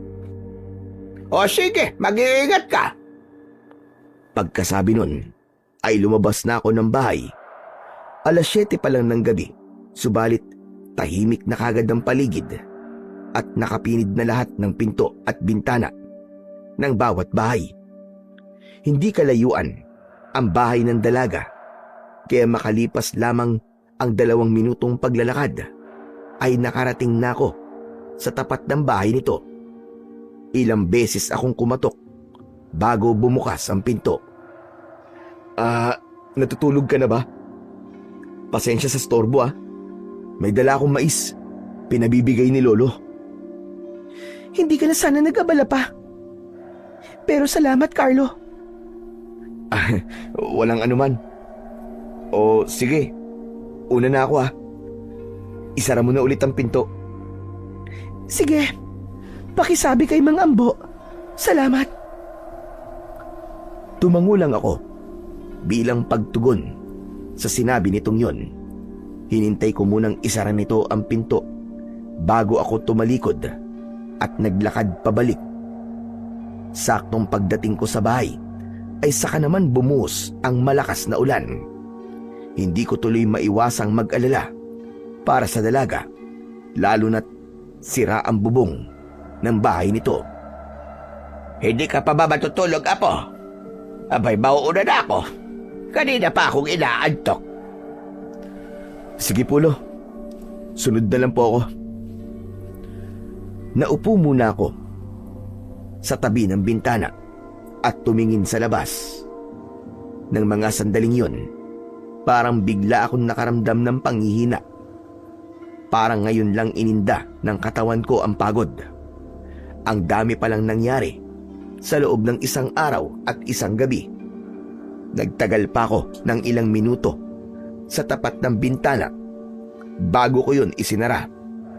Pagkatapos nun ay pumasok na ako sa silid at nahiga sa tabi ni Lolo Ambo. Mabilis ang naging paglipas ng mga araw at linggo. Naramdaman ko na lang na parang ayaw ko na ring lisanin ang lugar na yon. Sa loob ng maikling panahon ay naramdaman kong hindi ako mag-isa. Naramdaman kong maging masaya sa kabila ng nalalapit na panganib na kakaharapin namin. Isang gabi, bago sumapit ang kabilugan ng buwan, napagpasya namin na magkaroon ng maliit na kasiyahan. Nagtipon-tipon kaming lahat sa labas at nagsalo-salo. Ideya yon ni Lolo Ambo para daw kung sakali ay may babaunin kaming masayang alaala sa kabilang buhay. Pagkatapos kumain, nagpatugtog si Lolo ng lumang tugtugin gamit ang kanyang radyo. Dahil awiting pag-ibig, magkakapareha ang sumayaw. Mula sa tabi ko, naramdaman kong siniko ako ni Lolo Ambo. Nang lingunin ko siya, sinenyasan niya ako na lapitan sila din. Nag-ipon muna ako ng lakas ng loob bago ako tumayo at naglakad papalapit sa dalaga. Tumayo ako sa harapan niya at inilahad ang isa kong palad. Nadine, pwede ba kitang maisayaw? Sa halip na sagutin ang tanong ko, ay tumayo siya, sabay patong ng isa niyang kamay sa kamay ko. Naglakad kami, papunta sa iba pang mga sumasayaw. At nang makahanap ng pwesto, ay humarap na kami sa isa't isa. Ipinatong niya ang dalawa niyang braso sa balikat ko, habang ang mga kamay ko naman ay nasa bewang niya. Habang sinasabayan namin ang tugtog, ay nakatitig lang ako sa kanya. Nang mga oras na yon, ay natiyak kong hindi simpleng paghanga lang ang nararamdaman ko para sa dalaga. Nang matapos ang kasiyahan na yon, ay tumulong muna kaming magligpit bago ko hinatid pa uwi si Nadine. Carlo, gusto bang magkape muna sa loob? Hindi na. Para makapagpahinga ka na. Anong oras na rin eh. Kung ganun, salamat sa paghahatid sa akin, ha? Pagkasabi nun, ay bigla itong tumingkayad at dinampian ako ng halik sa pisngi. Bigla akong nanigas sa aking kinatatayuan dahil doon. Para ba akong naging ribulto? Para akong binuhusan ng napakaraming yelo. Alam kong hindi na ako bata para maramdaman ang kilig. Pero ng mga sandaling yon, ay hindi ko talaga maiwasang kiligin. Sige, pasok na ako, Carlo. Hinintay ko munang makapasok ang dalaga at maisara ang pinto bago ako napahawak sa dibdib ko dahil biglang bumilis ang tibok nito. Habang naglalakad pabalik, ay paulit-ulit na bumalik sa isip ko ang nangyari. Dahil doon, hindi ko namalayan na lumampas na pala ako sa bahay ni Lolo Ambo. Carlo, Apo! Hoy, saan ka ba pupunta? Nang marinig ko ang boses na yun ng matanda, ay saka ko lang napansin na lampas na pala ako. Nagtataka tuloy ang tingin sa akin ni Lolo. Wala po. Dito lang po, magpapahangin.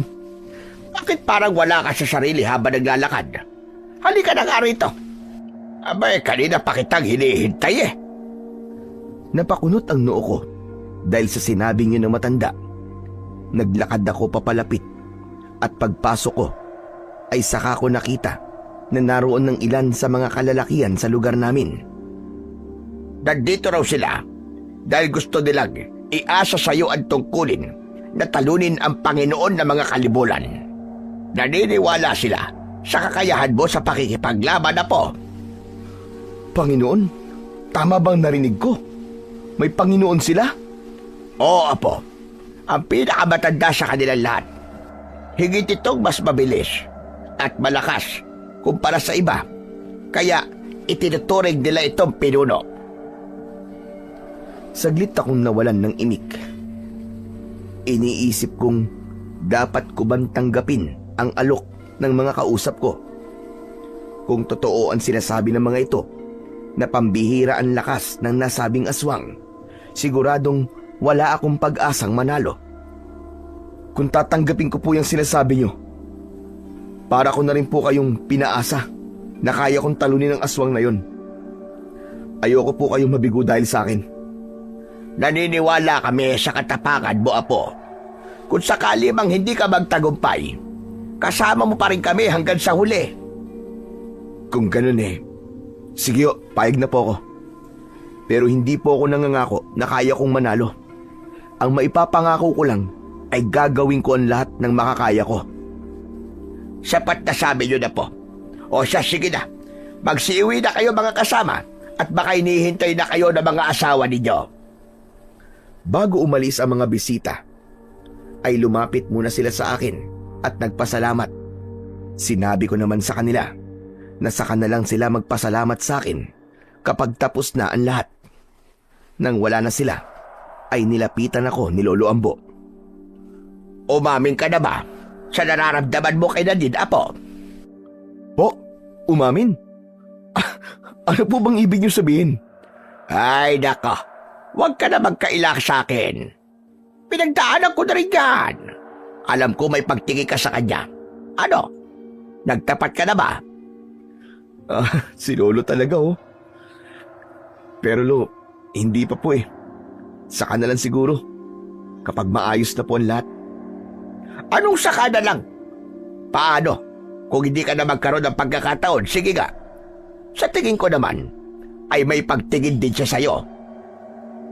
Sana nga, Lo. Pero saka ko na lang po problemahin yun. Sa ngayon, kailangan ko muna mag-isip kung ano ang gagawin ko bukas para tapatan ang lakas ng aswang na yun. Kailangan mo ba ng armas, Apo? May nakatago ako rito. Bigay pa ito sa akin ng tatay ko nung siya ay buhay pa. Pagkasabi nun, ay pumasok ang matanda sa kwarto at nang lumabas ito, ay may bitbit ng isang mahabang bagay. Namangha ako nang mati ako kung ano yun. Isa yung katana o mas kilala bilang samurai sword. Nang iabot yun sa akin ni Lolo, ay kaagad ko yung hinugot. Kuminang ang talim nito matapos maalis mula sa kaluban. Lo, ipapagamit mo sa akin yan? Kung makakatulong ba yan bakit hindi? Alam mo ba kung paanong gumamit niyan? Ngayon lang po ako nakahawak ng katana. Pero kaya ko naman po itong dalhin at gamitin. Mabuti naman kung ganun. Alam mo ba, Apo? Simula nang ibinigay sa akin yan ng tatay ko, ni minsan hindi ko man lang yan tinangkang hugutin. Pakiramdam ko kasi, masusugatan ako sa oras na ginawa ko yon. Kaya itinago ko na lang. Kung gusto mo sa'yo na lang yan. Ipapamana ko na sa'yo. Gusto ko sana pero wala naman akong paggagamitan yan. Kaya itabi nyo na lang po ulit pagkatapos ko pong gamitin bukas. Kanina parang hindi ka sigurado na mananalo ka. Pero ngayon, mukhang mataas na ang kumpiyansa mo, Apo. Parang ganun na nga po, Lo. Handa na po akong harapin ng aswang na yon. Tignan ko lang kung matalas pa ang ngipin niya kaysa sa talim ng katana na to. Pagkatapos ng pag-uusap namin na yon ni Lolo, ay nagpaalam na siyang matutulog. Ako naman ay nanatili pa ring gising at pinag-aralang gamitin ang hawak-hawak na armas. Nang hindi makontento, ay lumabas ako ng bahay at lumapit sa sagingan. 3 puno ang sabay-sabay na naputol at bumagsak matapos ko yung atakihin. Nasisiyahan akong naglakad pabalik sa loob ng bahay matapos kong matiyak kung gaano katalim ang sandata na hawak ko. Kinabukasan, maghapon kaming abala sa paghahanda para sa nalalapit na paglabas ng bilog na buwan. Tumulong ako sa pagkuha ng mga sanga ng kahoy para gawing sibat. Ibinigay namin yon sa mga kababaihan para may magamit silang pandepensa kung sakaling may lumapit na aswang sa kanila. Bukod doon, sinabihan ko rin sila na magdala ng bawang at asin. Kinagabihan, 9:00 pa lang, ay paisa-isa nang sumulpot ang mga kalibulan. 2 sa mga kasama ko ang kagad na nasugatan matapos makalmot, kaya sinabihan ko na magtago na lang din para hindi na madagdagan ng sugat. Nang lumalim ang gabi, dumating na ang hinihintay ko. 5 kalibulan ang dumating, kasama na roon ang pinuno ng mga ito. Nasabi ko yon na ang pinuno nila dahil ito ang nangunguna.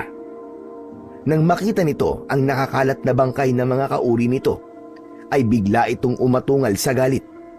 Dahil putol ang mga katawan ng mga aswang, sa akin tumuon ang atensyon ito. Nang mga oras na yon, ay hawak ko sa kamay ko ang katana. Kaya nalaman ng aswang na ako ang pumatay sa mga kauri nito. Hindi ko inaasahan ang naging mabilis nitong pagkilos. At bago pa man ako makaiwas, ay nagawa na nitong kalmutin ako sa likod. Umayos ako ng tayo kahit sobrang sakit ng natamo kong sugat. Subalit hindi pa man ako tuluyang nakakabawi, ay muli na naman itong umatake sa akin. Dahil doon, nabitiwan ko ang hawak kong armas at tuluyan na akong napaluhod. Pakiramdam ko, tatakasan na ako ng ulirat dahil parang gusto nang pumikit ng mga mata ko. Tumingin ako sa paligid at nang makita kong hirap na rin sa pakikipaglaban ng mga kasama ko, ay bigla akong nagkaroon ng lakas. Dinampot ko ang nabitiwan kong armas at inihagis ko yun papunta sa isang kalibulan na nasa bubong ng isang bahay kung saan naroon si Nadine nagtatago. Saktong tumama ang katana sa katawan ng aswang, kaya nahulog yun. Dahil wala na akong sandata, dinukot ko sa bulsa ko ang nakel. Ito ang armas na palagi kong ginagamit kapag napapasabak ako sa trouble nung nasa Maynila pa ako. Saktong kakatapos ko lang isuot ng nakel nang biglang may aswang na sumugod. Ang ginawa ko, umikot ako at inaperkat ko ang aswang. Bumaliktad dito sa ere. Sinamantala ko ang pagkakataon na yon. Sunod-sunod na suntok sa muka at dibdib nito ang pinakawalan ko. Hindi ko ito tinigilan hanggang sa nawalan na ng balanse at bumagsak. Pero maya-maya lang ay bumangon ulit. Susugod na naman sana ito, subalit naudlot yon dahil bigla na lang may tumagos na katana sa tiyan nito. Mula sa likuran ng aswang ay nakita kong nakatayo si Nadine. Siya ang sumaksak sa aswang. Akala ko ay babagsak na ito, subalit nagulat ako nang bigla na lang itong umikot paharap sa dalaga. Bagaman hindi ko inaasahan na yun ang gagawin ng aswang, naging mabilis pa rin ang pagkilos ko. Nilapitan ko ito at hinugot ang armas na nakabaon sa likuran nito, at pagkatapos ay winasiwas ko yun. Wala pang 1 segundo, nahati na ng 2 ang katawan nito. Magkahiwalay yun na bumagsak sa lupa. Ayos ka lang ba? Hindi ka na dapat lumabas eh. Gusto ko lang naman makatulong. Ano ka ba? Munti ka na nga mapahamak dahil sa ginawa mo eh. Dito ka lang sa tabi ko. Huwag kang lalayo. Pagkasabi nun, nilapitan ko siya at hinawakan sa kamay. Dahil wala na ang pinuno ng mga kalibulan, ang hinarap ko naman ay ang iba pang mga aswang na buhay pa. Naging madali sa akin na ubusin ang mga ito dahil ang ilan ay sugatan na rin. Nang matapos ang madugon laban, laking pasasalamat ko dahil walang nawala sa amin.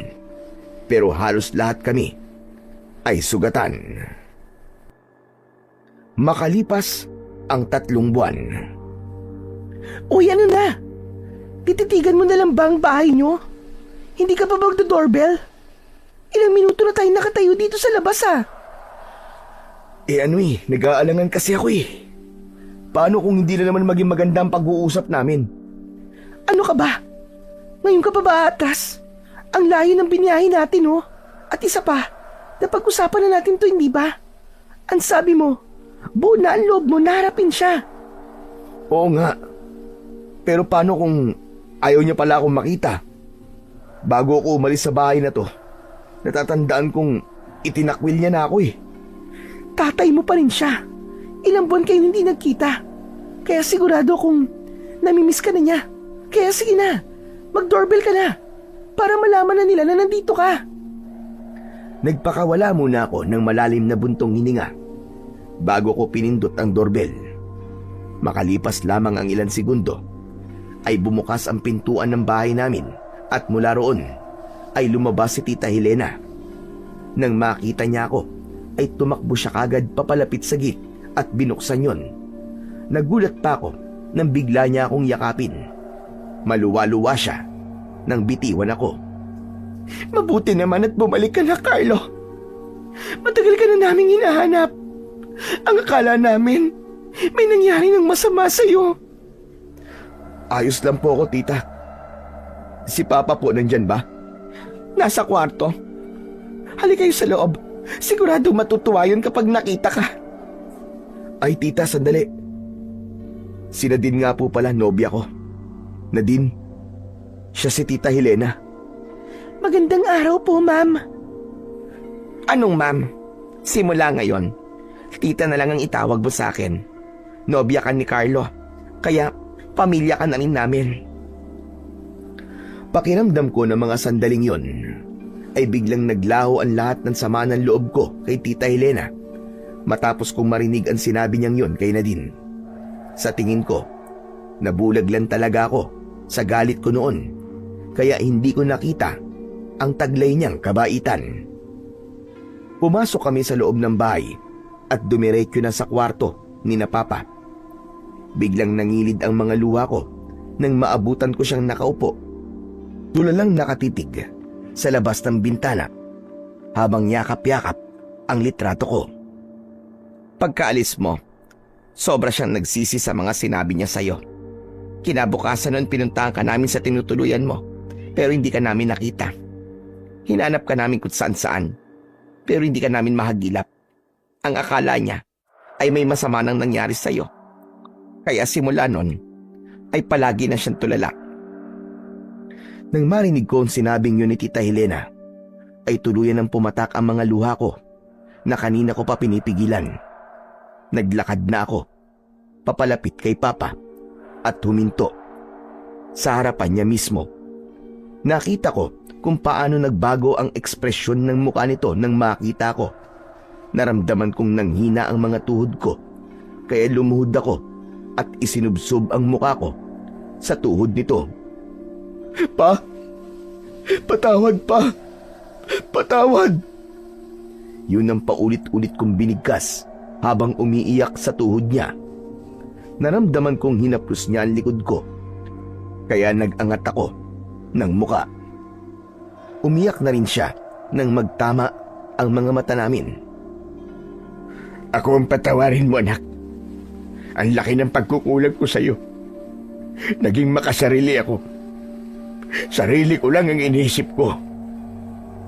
Kalimutan na po natin ang lahat, Pa. Hindi pa naman huli ang lahat. Para magsimula ulit. Oo, anak. Magsisimula tayo ulit. Pagkasabi nun, ay nagyakapan kaming dalawa ng maigpit. Ang akala ko, anak, hindi na ulit kita makikita at mayayakap pa. Pasensya na po kayo kung nag-alala po kayo sa akin. Kinailangan ko po kasing lumayo muna para makapag-isip-isip. Ang mahalaga ngayon, anak, ay nandito ka na ulit. Salamat at binigyan mo ako ng pagkakataon na makasama ka ulit. Pagkatapos ng pag-uusap namin yun ni Papa, ay tuluyan na kaming nagkaayos.